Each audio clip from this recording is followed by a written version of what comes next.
IPA 2 dari kelompok 3 akan menjelaskan materi kami tentang kamera. Sebelum kami menjelaskan, izinkan kami memperkenalkan diri kami. Nama saya Aris Tangga. Inilah materi kami tentang kamera. Selamat menyaksikan.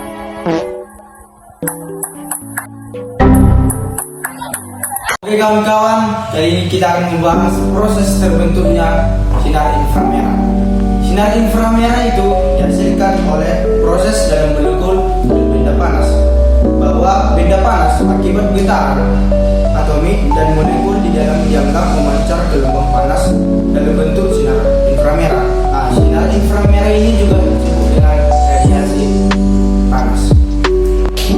Proses terbentuknya sinar inframerah ini kawan-kawan melibatkan beberapa mekanisme fisika. Yang pertama yaitu proses pemanasan, di mana proses pemanasan ini disebut dengan ketika benda dipanaskan energi kinetik, partikelnya meningkat. Ketika suhu benda itu naik, maka partikelnya itu bergetar lebih cepat dan dapat memancarkan energi dalam bentuk radiasi terkenal sebagai radiasi ini berada dalam rentang inframerah. Yang kedua yaitu transisi energi panas pada molekul-molekul. Dalam zat dapat menyerap energi dan mengalami transisi ketika energi yang lebih tinggi. Ketika molekul kembali ketika energi dasarnya, energi berlebih tersebut dapat dipancarkan dalam bentuk sinar inframerah. Yang ketiga yaitu proses elektronika. Proses elektronika ini dalam fenomena seperti dalam pemancar inframerah atau disingkat dengan LED atau laser. Sinar inframerah ini dihasilkan ketika elektron bergetar antara tiga energi yang berada dalam bentuk bahan semikonduktor. Yang keempat itu akibat dari adanya reaksi kimia. Beberapa reaksi kimia juga menghasilkan sinar inframerah. Selama reaksi, ikatan kimia yang terbentuk atau terpusat dapat menghasilkan radiasi dalam bentuk sinar inframerah. Nah, yang terakhir yaitu radiasi kosmik. Sinar inframerah juga terbentuk di luar atmosfer bumi sebagai hasil dari bentuk proses atmosfisika seperti pendingin gas dan debu antar bintang serta reaksi yang terjadi di bintang dan galaksi. Nah, begitulah kira-kira proses terbentuknya sinar inframerah. Untuk lebih jelasnya dapat ditonton video berikut ini. Terima kasih. Nah, kita masuk kepada materi panjang dari gelombang dan frekuensi infrared. Nah, panjang gelombang dan frekuensi dari infrared ini bergantung pada gelombang dan frekuensi dari infrared tersebut. Nah, secara umum, gelombang dan frekuensi ini lebih rendah dari cahaya yang tampak dan lebih tinggi daripada gelombang radio. Biasanya mencapai 0,75 sampai 1000 mikrometer.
Remote AC itu cara kerjanya gimana?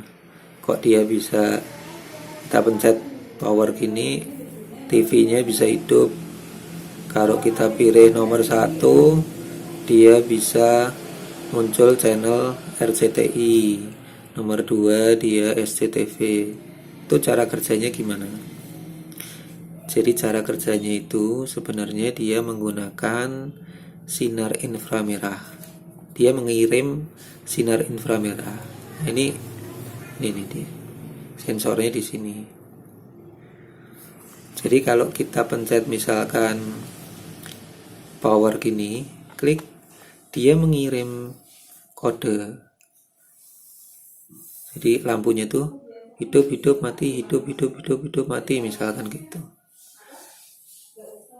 Nah, itu dianggap sebagai biner, nilai biner. Jadi kalau hidup itu 1, mati itu 0.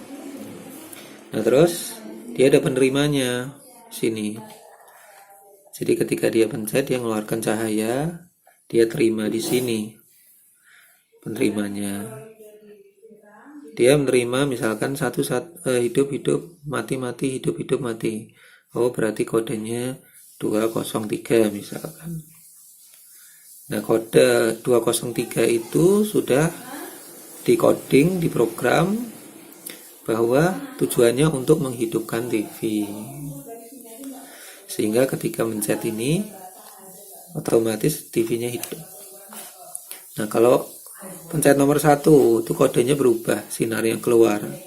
Misalkan mati hidup, mati gitu misalkan jadinya 110 gitu misalkan. Nah, nanti kodenya di sini. Oh, kalau 110 itu dia maksudnya channel nomor 1.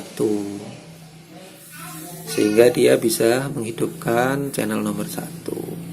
Jadi itu cara kerjanya, sangat simpel ya. Ini saya punya yang buat ngirim nih, sama persis seperti yang di sini. Sama. Nah, yang ini dia penerimanya. Nah, sekarang mari kita praktekkan ya cara kerja dari inframerah dari remote TV ini. Oke, sekarang saya contohkan ya bagaimana cara kerja dari remote TV ini. Ini sekarang saya coba, saya pencet yang power. Tuh, dia keluar kodenya. Ini kodenya ini. Saya pencet lagi ya. Dia keluar kodenya sama. Kodenya berapa itu? 403 4298887. Nah, kalau dapat kode ini, dia maksudnya menghidupkan TV. Sekarang saya ganti nih, nomornya nomor 1, saya pencet. Tuh, dia keluar kodenya beda. 719194275. Saya pencet lagi. Dia kodenya pasti sama. Tuh. Kodenya sama. Ini cuman pemisah aja ya. Ini juga ada pemisah sama ini. Tapi kodenya yang ini. Saya kasih kode yang nomor 2, dia beda lagi. Tuh, dia keluar, kodenya beda lagi nih. Tuh, nomor 2. Jadi seperti itu. Jadi ketika kita mencet nomor 1, kodenya apa, 2 apa. Nah, nomor 1 menghidupkan apa ketika kodenya ini gitu. Oke, sekarang kita praktekkan langsung dengan lampu LED. Oke, sekarang kita praktekkan langsung bagaimana caranya menghidupkan lampu dengan remote ya. Sekarang kita pencet di sini. Tuh, dia langsung hidup. Dia langsung keluar kode ini. Nah, kode ini saya gunakan untuk menghidupkan lampu. Saya pencet lagi, dia mati. Keluar kode lagi. Jadi kalau keluar kode berikutnya yang sama, maka dimatikan gitu. Jadi hasilnya seperti ini ya. Kita bisa gunakan untuk apapun, untuk TV, untuk AC, semua komponen, semua alat yang menggunakan inframerah. Jadi seperti itu. Terima kasih. Wassalamualaikum. Kalau Kelebihan dan kekurangan sinar inframerah. Yang pertama itu kelebihannya, sinar inframerah dapat mempercepat proses penyembuhan inflamasi. Yang kedua itu sinar inframerah dapat meningkatkan aliran-aliran darah ke area yang nyeri. Yang ketiga itu sinar inframerah dapat menghilangkan ketegangan pada otot-otot. Yang keempat itu sinar inframerah dapat memperluas daya regang pada pergerakan persendian. Selanjutnya itu kekurangannya. Yang pertama itu dapat merusak jaringan kulit terdalam. Yang kedua itu dapat memicu timbulnya sel kanker kulit. Yang ketiga itu dapat menyebabkan keriput dan kulit menjadi kering. Yang keempat itu dapat menyebabkan penurunan ketajaman mata bahkan katarak. Yang kelima itu dapat mengaburkan lensa. Terima kasih. Penanggulangan dan efek samping sinar inframerah. Sinar inframerah yang umumnya digunakan dalam terapi kesehatan, alat pernapasan, atau komunikasi memiliki efek samping jika digunakan secara berlebihan yang mengakibatkan yang pertama kerusakan kulit. Pemakaian berlebihan dapat mengakibatkan kulit terbakar atau iritasi karena sifat panas sinar inframerah. Yang kedua, kerusakan mata. Sinar inframerah dapat merusak retina atau kornea jika mata terpapar langsung tanpa pelindung seperti katarak termal. Untuk mencegah efek negatif, berikut langkah-langkahnya. Yang pertama, menggunakan alat pelindung. Menggunakan kacamata pelindung khusus jika bekerja. Pastikan kulit terlindungi dengan pakaian. Yang kedua, pengaturan intensitas dan durasi.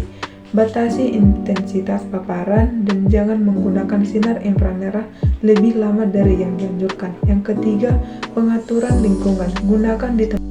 Nah, sampai diperuntukkan infrared. Yang pertama itu ada di bidang itu di mana jika kita menekan salah satu kita menemukan ini disebut dengan infrared.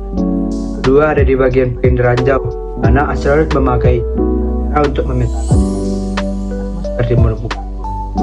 Dan pesawat terbang juga menggunakan untuk mendapatkan. Ketiga, pemanasan. Nah, contohnya itu di pemanas ruangan itu terapi medis untuk menterapi cedera otot. Keempat, ada di bidang keamanan, mana militer memakai inframerah untuk mengatur dan mencek suhu yang ada di sekitarnya itu manusia maupun.